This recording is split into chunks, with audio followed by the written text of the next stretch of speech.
ये तब की बात है जब मैं एम.फिल कर रहा था। मेरी जिंदगी काफी रंगीन थी क्योंकि मेरी पढ़ाई एक ऐसी फील्ड पर मुश्तमिल थी जिसमें ज्यादातर लड़कियां होती थी। मैं साई में अपनी पढ़ाई कर रहा था। हमारी क्लास में 10 लड़के थे और बाकी लड़कियां ही थी। मुझे पढ़ाई का इतना शौक तो न था, लेकिन मेरी खाला ने बचपन से मुझ पर काफी मेहनत की थी और मुझे पढ़ाकर इस काबिल बनाया था।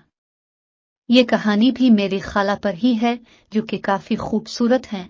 उन्हें देखकर कभी कभी तो मेरा दिल भी फिसल जाता था। मैं जब भी उन्हें खाला कहकर बुलाता था तो वो मुझे कहने लग जाती थी कि मैं उन्हें खाला ना कहा करूं क्योंकि वो मुझसे चंद साल ही बड़ी हैं। ये बात सुनकर मैं भी उन्हें नाम से बुलाता था। हम बचपन से ही एक दूसरे के काफी करीब थे क्योंकि वो मेरी इकलौती खाला थी। वो काफी जवान थी, उनकी खूबसूरती इतनी ज्यादा थी कि छुपाकर भी नहीं छप सकती थी।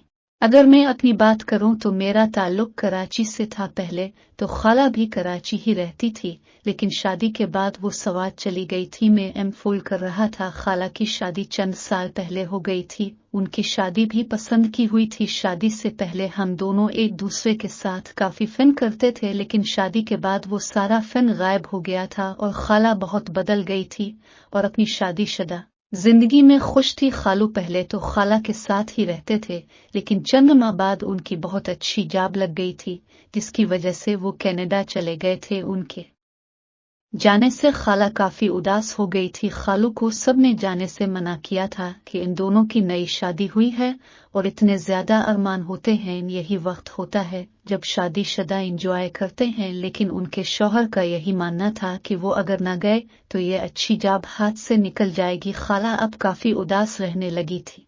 मैं भी उन्हें समझाता था। कभी कभी खाला को कहता था कि वो कराची आ जाए, लेकिन वो कहती थी कि ससुराल में ही सुकून है। दूसरी बात यह भी थी कि खालू खाला को 1 माह का खर्चा भेज देते थे। इस वजह से खाला वहाँ खुश रहती थी और यही कहती थी कि अगर मैं उनसे मिलने के लिए उदास हूँ तो मैं ही उनके पास जा है। पर उम्मी मुझे मना कर देती थी कि मैं जवान भांजा हूँ और खाला के ससुराल वाले बातें बनाएगे। मैं भी खाला को टाल देता था। जब ये वजह बताता तो खाला हंस देती थी। दिन ऐसे ही गुजरते जा रहे थे। मैं अपनी पढ़ाई में मगन हो गया था। मेरा आखिरी साल चल रहा था, जिसके लिए मुझे काफी रिसर्च करनी होती थी। इन दिनों मेरी रिसर्च जानवरों पर चल रही थी। मैंने नलों पर एक रिसर्च करनी थी। मैंने खाला से जिक्र किया तो वो कहने लगी कि मुझे बाहर देखने की क्या जरूरत है, उनकी नलो मौजूद है तो मैं सवात जाकर उस पर ही रिसर्च कर लूंगा। इसी बहाने सवाब भी जा सीखूंगा। ये सुनकर मुझे भी यही बात सही लगी थी। अगर ऐसा हो जाए तो मेरा भी फायदा हो जाएगा और खाला से भी मिल लूंगा। मैंने सवात जाने की तैयारी पकड़ ली थी। सवात पहुंचा तो खाला काफी खुश थी और कहने लगी कि रेहान, मैंने तुम्हें इतने अरसे बाद देखा है, तुम तो बहुत ही जवान हो गए हो। मैंने भी खाला को कह दिया कि उनकी जवानी कहाँ गई, क्योंकि वो काफी सख्त दिखाई दे रही थी। खाला मेरी बात सुनकर उदास हो गई थी। मैं जानता था कि वो अपने शौहर को याद करती हैं। खाला से कहा कि उन्हें चाहिए कि वो शौहर के पास चली जाए क्योंकि अकेले रहकर वो काफी उदास हो गई हैं और हजार जरूरियात होती हैं जो कि सिर्फ शौहर ही पूरी कर सकता है। खाला मेरी बात समझ गई थी, लेकिन उनके पास कोई जवाब न था। मैं खाला के घर के सबसे ऊपर वाले पोर्शन में रहने लगा था क्योंकि वहीं पर खाला ने अपनी बली पाली हुई थी। खाला का रूम दूसरी मंजिल पर था, जबकि बाकी सब घर वाले नीचे वाली मंजिल पर रहते थे। वो सब बहुत सख्त मिजाज थे। खाला अपने रूम से बहुत कम ही बाहर निकलती थी और जब निकलती थी तो भी जल्दी अंदर चली जाती थी। मुझे काफी तजस्सुस होता था। एक दिन मेरा ये तजस्सुस खत्म हुआ जब मुझे पता चला कि खाला अपने रूम में क्या करती हैं। मैं वो सब देखकर ही हैरान हो गया था क्योंकि खाला खुद को सुकून देती हैं और उनकी आवाज इतनी ऊंची होती थी कि मैं जब गुजरा तो मैंने भी खाला को मजे लेते हुए सुन लिया था। मैं जान गया था कि वो ये काम रोजाना करती हैं और अपने शौहर को याद करती हैं। ऊपर घर वालों में से कोई भी नहीं आता था। जब ही खाला आराम से ये काम करती थी, मैं रोजाना ही रात को खाला के रूम के पास चला जाता था। उनकी आवाज सुनकर मुझे भी काफी बेसुकूनी होती थी और मैं भी यही काम करना शुरू हो जाता।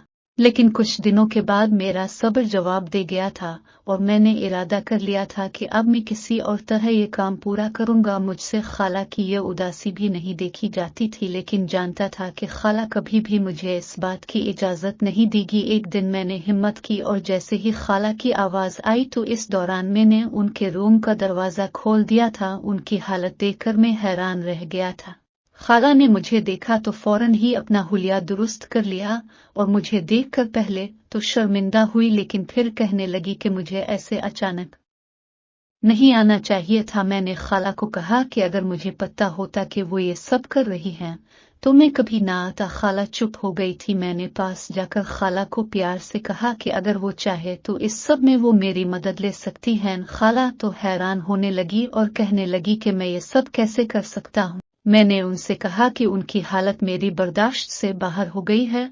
उनके शौहर ने अच्छा नहीं किया और ये चीज मुझे बहुत बुरी लग रही है कि वो रोज शौहर की याद में ये काम करती हैं, इसलिए मैं खुद शौहर की तरफ से सुकून देना चाहता हूँ। वो मेरी बात सुनकर पहले तो खामोश रही, लेकिन फिर अपने घर वालों का सोचकर उन्होंने मना कर दिया था। मैं भी काफी मायूस हो गया था और सोचने लगा था कि खाला शायद ये सब न करे। अपने रूम में आकर मैंने सोच लिया था कि जल्दी अपना काम खत्म करके वापस चला जाऊंगा। अब खाला वो काम नहीं करती थी। मुझे भी हैरानी होती थी कि वो आखिर क्या चाहती हैं, पर उनसे इस बारे में कभी बात न की। एक रात खाला के घर वाले शादी पर चले गए थे और जैसे ही घर गया तो खाला अकेली ही घर में घूम रही थी। ये देखकर मैं हैरान हो गया था। खाला कहने लगी कि उनका दिल नहीं था और वो मेरे साथ कुछ वक्त गुजारना चाहती थी, इसीलिए उन्होंने जाने से मना कर दिया। मैं वापस अपने रूम में चला गया था। रात के 2 बजे मेरे रूम का दरवाजा खुला तो खाला अंदर आ गई। मुझे काफी हैरानी हुई। खाला से पूछने लगा कि सब कुछ ठीक तो है। वो कहने लगी कि मैं जो सब करना चाहता था इसके लिए वो तैयार हैं। खाला की बात सुनकर मैं काफी हैरान हुआ था। अब मैं कहाँ पीछे हटने वाला था। मैंने फौरन ही खाला को पाने पास बिला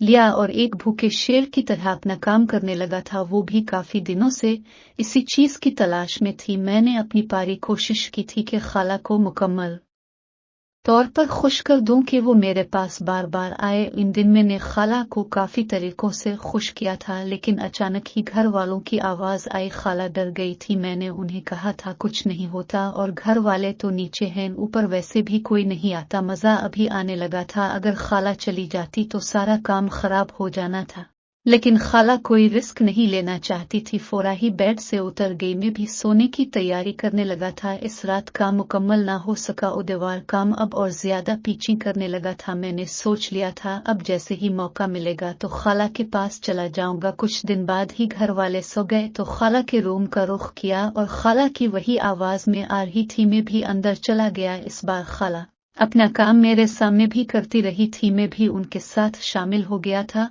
और इस काम को मुकम्मल किया था। खाला भी खुश हो गई थी। कहने लगी कि मैं अपनी रिसर्च को लंबा कर लूं ताकि ज्यादा देर उनके साथ रह सकूं। मुझे उनका ये आइडिया काफी अच्छा लगा था और मैंने उनकी बात मानकर रिसर्च को लंबा कर दिया था। हम तकरीब रोज ही ये काम करते थे, लेकिन कुछ देर बाद ही मेरा काम खत्म हुआ और मुझे वापस आना पड़ा। खाला काफी उदास हो गई थी। मैंने इससे कह दिया था कि अगर वो चाहती हैं तो कराची आ जाए, लेकिन वो कहने लगी कि कराची आना मुश्किल है, मैं फिर कभी सवात इजा है। मैंने उनकी बात मान ली, लेकिन सवात का दोबारा चक्कर ना लग सका और कुछ अरसे बाद खाला कनाडा चली गई थी। वो बहुत ही खुश थी। मुझे भी ये देखकर काफी खुशी हुई थी कि अब खाला की सारी ख्वाहिश पूरी होगी, लेकिन मैंने उनके साथ जो वक्त गुजारा था मैं उसे अब बहुत मिस करता था।